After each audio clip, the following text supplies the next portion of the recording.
चलिए। Good morning school. Welcome to Gyan Jyoti public school.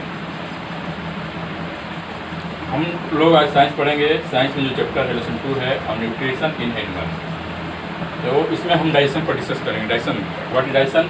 Digestion is the break down of food into a simple soluble form with the help of digestive juice made in the body.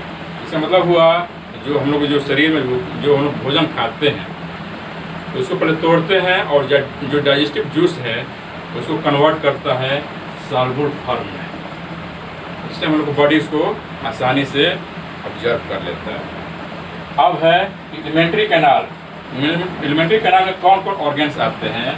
Mouth हो गया, food pipe, stomach, small intestine, large intestine, rectum and anus. तो ये सब organs मिल करके alimentary canal बनाता है।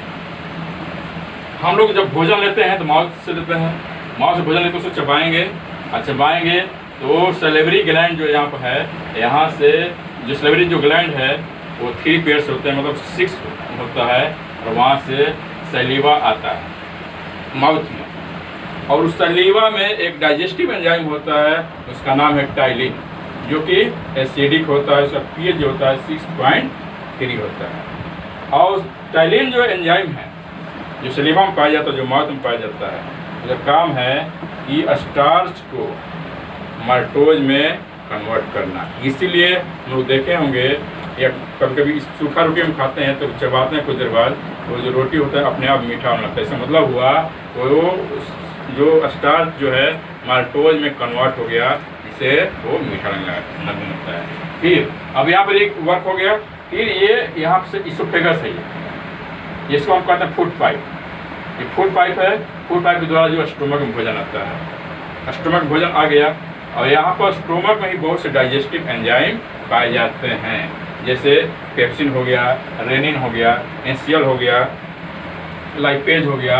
ये सब एंजाइम स्टोमक में पाए जाते हैं। अब है कि स्टोमक में जो एंजाइम पाए जाते हैं, जैसे एनसीएल है, एनसीएल जो होता है एक हाइड्रोक्लोरिक एसिड होता है, तो जो ये भी एसिड होता है।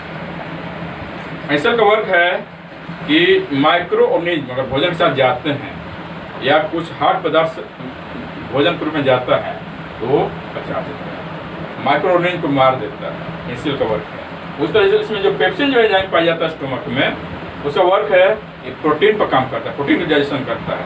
उस तरह जो रेनिन एंजाइम है वो जो मिल्क का डाइजेशन करता है, फैट का डाइजेशन करता है। अब वहाँ से हम जो भोजन होता है पच करके फिर कहाँ जाता है? और स्मॉल इंटेस्टाइन में। तो स्मॉल इंटेस्टाइन के 3 पार्ट्स होते हैं। एक होता है ड्यूडेनम, जुजनम और इलियम। और स्मॉल इंटेस्टाइन के 3 पार्ट्स होते हैं। एक होता है ड्यूडेनम, जुजनम और इलियम। इलियम स्मॉल इंटेस्टाइन का लास्ट पार्ट है। इलियम में जो डाइजेशन होता है वो कंप्लीट डाइजेशन होता है, उसके बाद डाइजेशन नहीं होगा।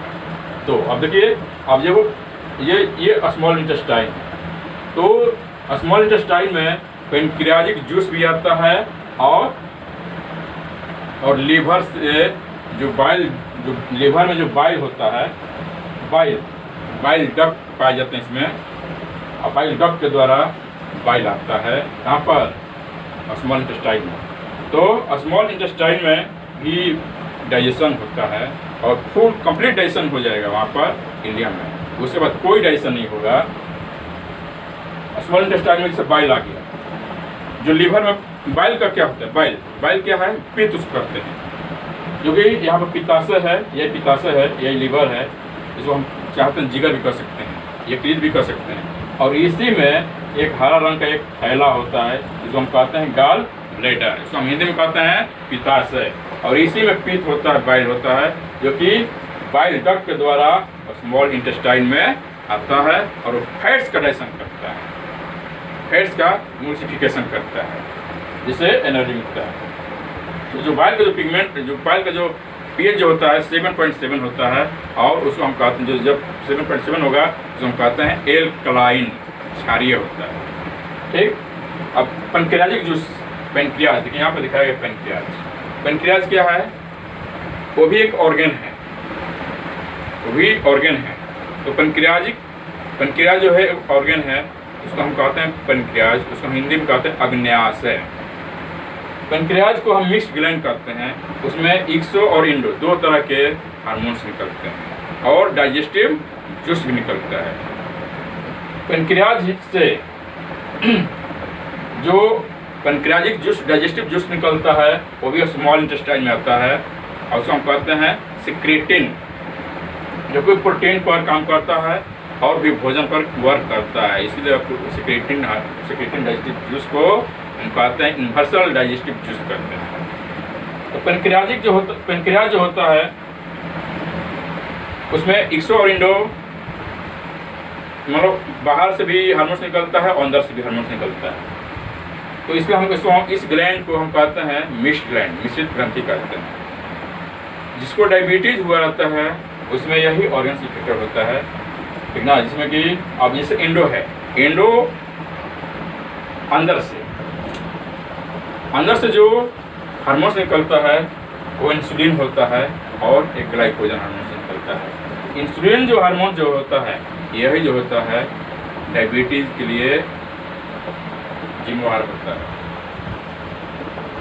अभी हार्मोन जैसे गैस्ट्रिस है, ये डाइजेस्टिव एंजाइम को उत्तेजित करता है निकालने के लिए। अब खाना पच गया, खाना पूरी तरह से पच गया स्मॉल इंटेस्टाइन के एरिया में, फिर उसके बाद जो खाना नहीं पचा वो बड़ी आंत में यहाँ से लेकर चला जाएगा। ये बड़ी आंत है और बड़ी आंत में जाएगा, उसमें वाटर का ऑब्जॉर्प्शन होता है। वाटर ऑब्जॉर्प्शन हो करके फिर वो रेक्टम में आएगा और रेक्टम आकर के रेक्टम को कहते हैं मलाशय, आकर के फिर वेस्ट प्रोडक्ट के रूप में एनस से वो बाहर निकलता है। इसी को हम कहते हैं डाइजेशन पूरा हो गया और शरीर से जो बड़े पदार्थ है, वेस्ट प्रोडक्ट है, वो शरीर से बाहर निकलता है बाई एनस से। इसी को हम कहते हैं रेक्टम, यहाँ पर स्टोर होता है। Thank you.